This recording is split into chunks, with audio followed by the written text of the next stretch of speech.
प्रदेश अध्यक्ष श्रीमान सोमवीर राजू जी, हमारे केंद्रीय मंत्री Shriman V Muralidharan ji, Shrimati D Purandeswari ji, Shri Sunil Deodhar ji, Y Satya Kumar ji, पूर्व मुख्यमंत्री Andhra Pradesh Shriman Kiran Kumar Reddy ji, Shri CM Ramesh ji, YS Chowdary ji, Shri GVL Narasimha Rao ji, Shri Vishnu Kumar Raju ji और आज विशाखापट्टनम की इस सभा में आए हुए प्यारे भाइयों, बहनों, माताओं और मेरे जिगर के टुकड़े जैसे युवा मित्रों, आप सभी को नमस्कार। मित्रों, सबसे पहले मैं सिंहचलम श्री वाराही लक्ष्मी नरसिम्हा स्वामी को और कनक महालक्ष्मी देवी को प्रणाम कर कर मेरी बात की शुरुआत करना चाहता हूं। मैं जब यहां वाइजैग में आया हूं तब महान स्वतंत्र सेनानी देशभक्त अल्लूरी सीताराम राजू को भी प्रणाम कर कर मेरी बात की शुरुआत करना चाहता हूं। श्री तेन्नेती विश्वनाथम जी को याद कर कर और विजयनगर के महाराजा डॉक्टर पीवीजी राजू को भी याद कर कर मेरी बात आगे बढ़ाना चाहता हूं। मित्रों, मैं जब यहां आया हूं तब अभी मोदी जी की सरकार के 9 साल पूरे हुए हैं। उसके उपलक्ष्य में भारतीय जनता पार्टी के कार्यकर्ता समग्र देश में जाकर देश की जनता का धन्यवाद करने का एक कार्यक्रम है। इसके तहत मैं आज यहां आया हूं। వేదికపై ఉన్న పెద్దలందరినీ పేర్లు చదివి ఈ సభలో వచ్చినటువంటి బ్రదర్ అన్నలు, అక్కలు, తల్లులు అందరికీ నమస్కరిస్తూ సింహాచల శ్రీ నరసింహ స్వామిని, లక్ష్మీ నరసింహ స్వామికి నమస్కారాలు తెలియజేస్తూ దేశభక్తుడైనటువంటి అల్లూరి సీతారామరాజు గారిని స్మరిస్తూ, తెల్నేటి విశ్వనాథం గారిని స్మరిస్తూ, విజయనగరం రాజు పీవీజీ రాజు గారిని కూడా తలుస్తూ ఈ సభకు ప్రధానమంత్రి నరేంద్ర మోదీ గారు 9 సంవత్సరాల పరిపాలన పూర్తి చేసుకున్న సందర్భంలో దేశ ప్రజల వద్దకు వెళ్ళి వారందరికీ ధన్యవాదాలు తెలియచేయడానికి వచ్చిన సందర్భం ఇది। मित्रों, यूपीए सरकार 10 साल चली, सोनिया मनमोहन की सरकार 10 साल चली। 10 साल में यूपीए सरकार ने 12 लाख करोड़ के घपले, घोटाले और भ्रष्टाचार किए। 10 సంవత్సరాలు 2004 నుంచి 14 వరకు యూపీఏ ప్రభుత్వం సోనియా గాంధీ, మన్మోహన్ సింగ్ గారి ఆధ్వర్యంలో నడిచింది। ఆ ప్రభుత్వంలో 12 లక్షల కోట్ల అవినీతి జరిగింది। और मित्रों, नरेंद्र मोदी जी ने 9 साल सरकार चला ली। 9 साल में नरेंद्र मोदी सरकार पर एक भी करप्शन का कोई भी आरोप नहीं लगा सका है। అందరికీ అర్థమైంది, మోదీ గారి ప్రభుత్వం 9 సంవత్సరాలు అధికారంలో ఉన్నప్పటికీ ఈ 9 సంవత్సరాల్లో ఒక్క అవినీతి ఆరోపణ కూడా చేయలేదు, ఎవరు చేసే సాహసం కూడా చేయలేదు। और यहां एक जगनमोहन रेड्डी की सरकार चल रही है। ये सरकार ने इस 4 साल में घपले, घोटाले और भ्रष्टाचार के अलावा कुछ नहीं किया है। ఇక్కడ రాష్ట్రంలో జగన్మోహన్ రెడ్డి ప్రభుత్వం ఉన్నది। 4 సంవత్సరాల్లో అవినీతి ఆరోపణలు, కుంభకోణాలు, అవినీతి తప్పితే మరేం చేయలేదు। 9 वर्ष तक यूपीए सरकार चली। आप सभी को याद होगा, आए दिन पाकिस्तान से आलिया मालिया जमालिया घुस जाते थे और देश के अंदर बम धमाके कर कर चले जाते थे। मनमोहन सरकार में हिम्मत नहीं थी इनके खिलाफ उप करने की। మన్మోహన్ సింగ్ ప్రభుత్వంలో విస్తృత అవినీతి జరిగినప్పటికీ వారిపైన ఎటువంటి చర్యలు తీసుకునేటువంటి సాహసం ఆ ప్రభుత్వంలో లేదు. और अरे यार तुम क्या बोल रहे हो, लिखो तुम भाई। सर लिख रहा हूं, सुनाई दे रहा है सर, पास में। मित्रों, नरेंद्र मोदी जी ने 9 साल चलाई सरकार। 9 साल में देश की आंतरिक सुरक्षा को मोदी जी ने सुनिश्चित करने का काम किया है। ये 9 साल के अंदर शुरू में पाक प्रेरित आतंकवादियों को आदत पड़ी थी हमला करने की। उरी और पुलवामा में उन्होंने हमला किया। 10 ही दिन में मोदी जी ने सर्जिकल स्ट्राइक और एयर स्ट्राइक कर पाकिस्तान के घर में घुसकर उनको जवाब देने का काम किया। 9 సంవత్సరాల నరేంద్ర మోదీ గారి పాలనలో ఆంతరంగిక సురక్ష, ఆంతరంగిక రక్షణ పూర్తిగా ఉంది. పుల్వామాలో వారు దాడి చేస్తే 10 రోజుల లోపలే సర్జికల్ స్ట్రైక్ చేసి పాకిస్తాన్ లోపలికి మరీ వెళ్ళి భారత సేన వారికి బుద్ధి చెప్పింది. तुम इस ओर आ जाओ भाई, या माइक यहाँ रख दो, फिर लिखो, आगे से चले जाओ। मित्रों, आज दुनिया भर में भारत की सेना और भारत की सीमा, इसके साथ किसी को छेड़खानी करने की हिम्मत नहीं है। नरेंद्र मोदी जी ने देश की आंतरिक और बाह्य सुरक्षा को सुरक्षित करने का काम नरेंद्र मोदी जी ने किया है। ప్రపంచంలో ఎవరికి కూడా భారత సేనను గాని భారతదేశ బార్డర్స్ ను గాని ఏ రకంగానూ టచ్ చేసేటువంటి అవకాశం, టచ్ చేసేటువంటి ధైర్యం లేదు. ఈరోజు భారతదేశంలో ఇంటర్నల్ సెక్యూరిటీ, అలాగే మన పొరుగు దేశాల్లో ఉన్నటువంటి సెక్యూరిటీని కూడా పూర్తిగా సురక్షితం చేయడం జరిగింది నరేంద్ర మోదీ గారు. मित्रों, नरेंद्र मोदी सरकार के कार्यकाल में मोदी जी के नेतृत्व में भारत का नाम पूरे विश्व में आगे बढ़ाने का काम होया है। दुनिया में भारत के गौरव को मोदी जी ने बढ़ाने का काम किया है। दुनिया में मोदी जी जहां पर भी जाते हैं, दुनिया भर में लोग मोदी जी के स्वागत में मोदी मोदी मोदी मोदी मोदी मोदी के नारे लगाते हैं। ప్రపంచ और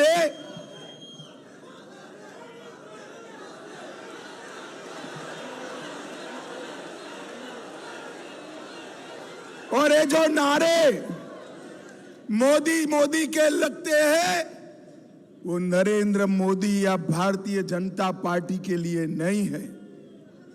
वो जो नारे नरेंद्र मोदी जी के लिए लगते हैं, वो आंध्र प्रदेश और देश की 130 करोड़ की जनता का सम्मान है। 130 करोड़ की जनता का सम्मान। ప్రపంచ వ్యాప్తంగా భారతదేశ గౌరవం ఇనుమడిస్తోంది. ప్రధానమంత్రి నరేంద్ర మోదీ గారు ప్రపంచంలో ఎక్కడికి వెళ్ళినా ఆయనకు భవ్య స్వాగతం లభిస్తోంది. ఎక్కడికి వెళ్ళినా మోదీ మోదీ అనేటువంటి ప్రపంచ వ్యాప్తంగా అటువంటి స్లోగన్స్ వినిపిస్తున్నాయి. ఈ స్లోగన్స్ ప్రధాని నరేంద్ర మోదీ గారికి మాత్రమే కాదు, ఆంధ్రప్రదేశ్ ప్రజలకు కూడా 130 కోట్ల మంది భారతదేశ ప్రజలకి ఇచ్చేటువంటి గౌరవం అని తెలియజేస్తున్నాను. मित्रों, ये जगनमोहन रेड्डी की सरकार किसान हितैषी सरकार होने का दावा कर रही है. ఇక్కడ జగన్మోహన్ రెడ్డి ప్రభుత్వం నేను రైతుల సంక్షేమ ప్రభుత్వం నడుపుతానని చెప్పుకుంటున్నారు.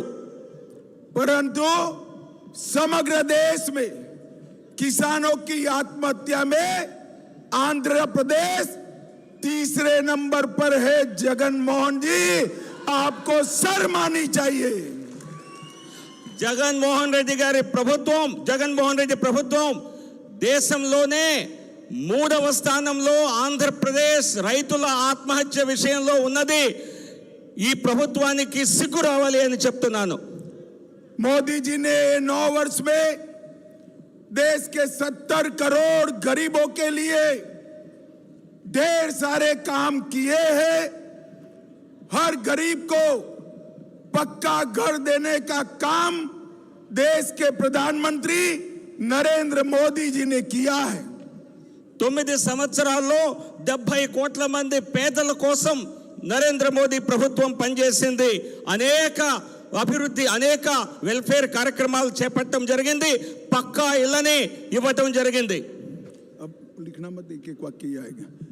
देश में 9 करोड़ गरीबों को और 13 करोड़ लोगों को गैस का सिलेंडर देने का काम नरेंद्र मोदी सरकार ने किया है।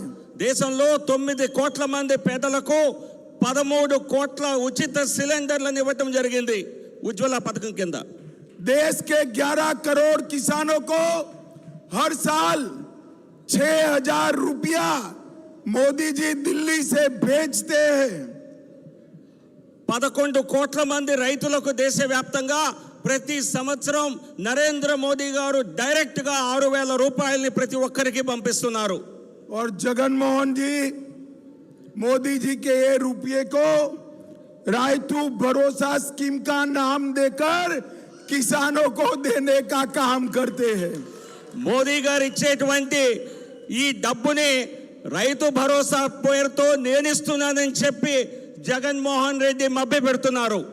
मित्रों, मोदी जी ने 10 करोड़ से ज्यादा गरीबों के घर में आजादी के 70 साल के बाद पहली बार शौचालय पहुंचाने का काम नरेंद्र मोदी जी ने किया है। దేశ స్వాతంత్రం వచ్చిన తర్వాత 10 కోట్ల కంటే ఎక్కువ ఇళ్లలో మొదటిసారిగా మరుగుదొడ్డి సదుపాయం మోదీ గారి ప్రభుత్వం ఇవ్వటం జరిగింది. देश के हर गरीब के घर में बिजली पहुंचाने का काम भारतीय जनता पार्टी की नरेंद्र मोदी सरकार ने किया है। ప్రతి పేదవాడి ఇంటికి కూడా విద్యుత్ సదుపాయం ఉండేలా, ప్రతి ఒక్కరికి కరెంటు సదుపాయం ఉండేలా మోదీ గారి ప్రభుత్వం చేసింది. मित्रों, मोदी जी ने देश के 70 करोड़ गरीबों को कोरोना आया तब से और अब हमेशा के लिए प्रति व्यक्ति प्रति माह 5 किलो चावल फ्री ऑफ कॉस्ट भेजने का काम नरेंद्र मोदी जी ने किया है। కరోనా వచ్చిన దగ్గర నుంచి 80 కోట్ల మంది ప్రజలకి, పేదలకి ప్రతి నెల ప్రతి వ్యక్తికి 5 కిలోల చొప్పున ఉచిత బియ్యాన్ని ఇవ్వటం జరుగుతోంది. जगन बाबू चावल पर भी अपनी फोटो चमकाकर गरीबों को ऐसा संदेश डालते हैं। मैं आंध्र के गरीबों को कहना आया हूं कि गरीबों के लिए चावल नरेंद्र मोदी जी भेज रहे हैं। పేదలకి నరేంద్ర మోదీ గారి ప్రభుత్వం ఉచితంగా బియ్యాన్ని ఇస్తుంటే దానిపైన కూడా తన ఫోటోని వేసుకునేటువంటి పని జగన్మోహన్ రెడ్డి చేస్తున్నారు. ఇది కేంద్ర ప్రభుత్వం, మోదీ గారి ప్రభుత్వం ఇచ్చేదని చెప్తున్నాను. नरेंद्र मोदी जी ने देश के 70 करोड़ गरीबों को 5 लाख तक का स्वास्थ्य का पूरा खर्चा फ्री ऑफ कॉस्ट कर दिया है। 70 దేశవ్యాప్తంగా పేదలకి 5 లక్షల రూపాయల వరకు ఉచిత బీమా సౌకర్యాన్ని ఇవ్వటం జరుగుతోంది మోదీ గారి ప్రభుత్వం ద్వారా. मोदी जी ने पैडी का रेट एमएसपी 1400 रुपये से 2060 रुपये तक पहुंचाने का काम किया है। రైతులకు ఇచ్చేటువంటి కనీస మద్దతు ధరని 1400 నుంచి 2060 రూపాయలు ప్రతి క్వింటాల్కి పెంచడం జరిగింది. और मुझे बताओ वाइजेक वालों, आप सभी को कोरोना का दोनों वैक्सीनेशन लग गया है या नहीं लग गया है? అందరికీ అర్థమైంది. हाथ ऊपर कर कर बताओ, लग चुका है ना? 2 వ్యాక్సిన్లు వేసిన వాళ్ళందరూ చేయెత్తి చూపించండి కరోనా వ్యాక్సిన్. किसी को 25 पैसा भी देना पड़ा है क्या? मोदी जी ने कॉफी पिलाकर आपके मोबाइल पर सर्टिफिकेट वैक्सीनेशन का भेजा या नहीं भेजा? मोदी जी ने 230 करोड़ से ज्यादा वैक्सीनेशन देकर भारत को कोरोना से सुरक्षित करने का काम नरेंद्र मोदी जी ने किया है. దేశవ్యాప్తంగా 230 కోట్ల కోవిడ్ వ్యాక్సిన్ని ఉచితంగా ఇచ్చి దేశ ప్రజలకి సురక్ష ఒక రకంగా కోవిడ్ నుంచి రక్షించడం జరిగింది. మీ అందరికీ 2 డోసులు పడ్డాయి కదా అని మిమ్మల్ని అడిగారు. మీ అందరూ చేయెత్తారు. ఎవరు పావలా కూడా ఇవ్వకుండా, ఏ ఖర్చు లేకుండా ఉచితంగా కాఫీ కూడా తాగి సర్టిఫికేట్ మొబైల్స్ పైనే ప్రభుత్వం నుంచి పొందడం జరిగింది. अपना ये वाइजैक जगन जी के शासन में वाइजैक असामाजिक तत्वों का अड्डा बना हुआ है. వైజాగ్ సమాజంలో కొన్ని విరోధ శక్తులకి అడ్డాలాగా మారింది. भूमि घोटाला, रेत खनन घोटाला, नस्ली दवाओं का व्यापार, ये सारे खुलेआम सत्ताधारी पार्टी के लोग कर रहे हैं. ఇక్కడ ప్రభుత్వంలో ఉన్నటువంటి పార్టీ వైసీపీ నాయకుల ద్వారా ఇక్కడ భూమాఫియా, భూదందా జరుగుతోంది, మైనింగ్ స్కామ్స్ జరుగుతున్నాయి. ఈవెన్ ఫార్మాస్యూటికల్ మందులలో కూడా కల్తీ మందులు, దానిలో కూడా తప్పులు జరుగుతున్నాయి. मित्रों, मोदी जी ने इन 9 साल में आंध्र प्रदेश के लिए ढेर सारे काम किए. గత 9 సంవత్సరాల్లో నరేంద్ర మోదీ గారు ఆంధ్రప్రదేశ్ కోసం అనేక పనులు చేయడం జరిగింది. मैं आपको बताना चाहता हूं, 2009 से 14 में यूपीए सरकार में टोटल टैक्स डिवोल्यूशन और grant in aid Andhra Pradesh को 78,000 करोड़ रुपया मिलता था. 2009 నుంచి 2014 వరకు కాంగ్రెస్ ప్రభుత్వం యూపీఏ అధికారంలో ఉన్నప్పుడు ఆంధ్రప్రదేశ్కి కేవలం 78,000 కోట్లని ట్యాక్సెస్ రూపంలో, డివల్యూషన్ రూపంలో, అలాగే గ్రాంట్స్ ఇన్ ఎయిడ్ రూపంలో ఇవ్వటం జరిగింది. भारतीय जनता पार्टी की मोदी सरकार बनने के बाद 78,000 करोड़ से बढ़ाकर 2,30,000 करोड़ रुपया आंध्र प्रदेश के विकास के लिए भेजा है. మోదీ గారి ప్రభుత్వం వచ్చాక 2,70,000 కోట్లని 2014-19 5 సంవత్సరాల్లో ఇవ్వటం జరిగింది. అంటే 78,000 నుంచి పెరిగి 2,30,000 కోట్లకు పెరిగింది. मैं आपको पूछना चाहता हूं, 2,30,000 करोड़ सिर्फ 5 साल में, 10 साल में इसकी हिसाब से 5 लाख करोड़ रुपया मोदी जी ने भेजा है. आंध्र प्रदेश में विकास हुआ है भैया? जरा जोर से बोलिए, हुआ है क्या? ఇంత ये पैसा कहां गया? कहां गया? जगन बाबू की कैडर के भ्रष्टाचार के बलि चढ़ गया है. 2009 నుంచి 14 ఇచ్చిన దానికంటే మా ప్రభుత్వం వచ్చిన తర్వాత 2,30,000 ఇచ్చారు. అంటే 9 సంవత్సరాల్లో, ఈ 10 సంవత్సరాల్లో సుమారుగా 10 లక్షల కోట్లు ఇస్తే ఆ అభివృద్ధి మీకు కనిపిస్తోందా? ఆ డబ్బంతా ఎక్కడికి పోయింది? జగన్మోహన్ రెడ్డి ప్రభుత్వంలో విస్తృత అవినీతి జరుగుతోంది. ये 9 वर्ष में आंध्र प्रदेश के अंदर पहले 4,000 किलोमीटर नेशनल हाईवे था, वो 9,000 किलोमीटर तक पहुंचाने का काम नरेंद्र मोदी जी ने किया है. మా ప్రభుత్వం వచ్చి 2014లో 4,000 మాత్రమే, 4,000 సుమారు ఉన్నటువంటి జాతీయ రహదారులు ఇప్పుడు సుమారు 9,000 కిలోమీటర్ల పొడవు జాతీయ రహదారులు ఏర్పాటు చేయడం జరిగింది. और ये हाईवे बनाने में करीब करीब 3 लाख करोड़ रुपया खर्च नरेंद्र मोदी सरकार ने किया है। ఈ జాతీయ రహదారుల నిర్మాణం కోసం కేంద్ర ప్రభుత్వం మోదీ ప్రభుత్వం దాదాపుగా 3 లక్షల కోట్లని వ్యయం చేయడం జరిగింది।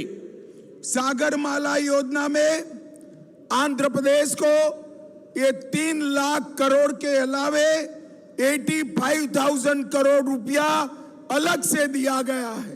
ఈ సాగరమాల పథకం కింద ఏదైతే జాతీయ రహదారులపై పెట్టినటువంటి 3 లక్షల కోట్ల కంటే అదనంగా 85,000 కోట్లని ఖర్చు చేయటం జరిగింది। 2 वंदे भारत ट्रेन सिकंदराबाद से विशाखापट्टनम और सिकंदराबाद से तिरुपति आंध्र प्रदेश को देने का काम नरेंद्र मोदी सरकार ने किया है। ఆంధ్రప్రదేశ్ ప్రజలకు 2 వందే భారత్ రైళ్లని నరేంద్ర మోదీ గారి ప్రభుత్వం ఇవ్వటం జరిగింది। ఒకటి సికింద్రాబాద్ నుంచి విశాఖపట్నానికి, మరొకటి సికింద్రాబాద్ నుంచి తిరుపతికి। 450 करोड़ रुपया खर्च कर अपना वाइजैक रेलवे स्टेशन भव्य बनाने का काम नरेंद्र मोदी सरकार ने शुरू किया है। వైజాగ్ రైల్వే స్టేషన్ 450 కోట్ల రూపాయల ఖర్చుతో దీన్ని భవ్య రైల్వే స్టేషన్ గా నూతనంగా నిర్మాణం చేయడం జరుగుతోంది మోదీ గారి ప్రభుత్వం ద్వారా। कडप्पा एयरपोर्ट को रिवाइव करने का काम नरेंद्र मोदी सरकार ने किया है। కడప ఎయిర్పోర్ట్ ని పునఃస్థాపితం చేసింది నరేంద్ర మోదీ ప్రభుత్వం। कर्नूल एयरपोर्ट का ऑपरेशन शुरू हो चुका है। కర్నూలులో కూడా ఎయిర్పోర్ట్ కొత్త ఎయిర్పోర్ట్ ని ప్రారంభించడం జరిగింది ఈ సమయంలోనే। यहां पर वायुसेना का एयरपोर्ट था, नए भोगापुरम एयरपोर्ट को नरेंद्र मोदी सरकार ने मंजूर कर दिया है। ఇక్కడ నేవల్ ఎయిర్పోర్ట్ ఉన్నది, కానీ కొత్త ఎయిర్పోర్ట్ ని భోగాపురం ఎయిర్పోర్ట్ నిర్మాణం కోసం కేంద్ర ప్రభుత్వం కావాల్సినటువంటి అన్ని మంజూరీలు ఇవ్వటం జరిగింది, అన్ని అప్రూవల్స్ ఇవ్వటం జరిగింది। काकीनाडा, विशाखापट्टनम, तिरुपति, अमरावती उसको स्मार्ट सिटी के रूप में विकसित किया जा रहा है। విశాఖపట్నం, కాకినాడ, తిరుపతి, అమరావతి నగరాలని స్మార్ట్ సిటీ నగరాలుగా కేంద్ర ప్రభుత్వ నిధులతో అభివృద్ధి చేస్తోంది। विशाखापट्टनम और अनंतपुर में 2 मल्टीपर्पज लॉजिस्टिक पार्क बनाए जा रहे हैं। విశాఖపట్నంలో, అనంతపురంలో కేంద్ర ప్రభుత్వం ద్వారా 2 मल्टीपर्पज लॉजिस्टिक पार्क्स बनाया जा रहा है, చేయటం జరుగుతోంది। ढेर सारी केंद्र सरकार के संस्थानों को आंध्र प्रदेश में लगाया गया है। అనేక కేంద్ర ప్రభుత్వ విద్యా సంస్థల్ని ఆంధ్రప్రదేశ్లో పెట్టడం జరిగింది। तिरुपति में IIT, विशाखापट्टनम में IIM, मंगलगिरी में एम्स, टडेपल्ली गुदम में NIT, IIIT Shri city, IISER Tirupati, central university Anantapur, tribal university Vizianagaram, institute of foreign trade Kakinada और 3 नए मेडिकल कॉलेज नरेंद्र मोदी सरकार ने दिए हैं। ఈ విద్యా సంస్థల్లో IIT Tirupati, Indian Institute of Management Visakhapatnam, AIIMS Mangalagiri, NIT National Institute of Technology Tadepalligudem, IIIT Sri City Tirupati, అలాగే Central University Anantapur, Tribal University Vizianagaram, అలాగే 3 మెడికల్ కాలేజెస్ని కూడా మరి కేంద్ర ప్రభుత్వం ఆంధ్రప్రదేశ్కు మంజూరు చేయడం జరిగింది। काकीनाडा में एक ड्रग पार्क देने का काम भी नरेंद्र मोदी सरकार ने किया है। కేంద్ర ప్రభుత్వం ద్వారా కాకినాడలో బల్క్ డ్రగ్ పార్క్ నిర్మాణానికి కూడా మంజూరీ చేయడం జరిగింది। मुझे एक बात बताइए भाइयों बहनों, ये कश्मीर हमारा है या नहीं है?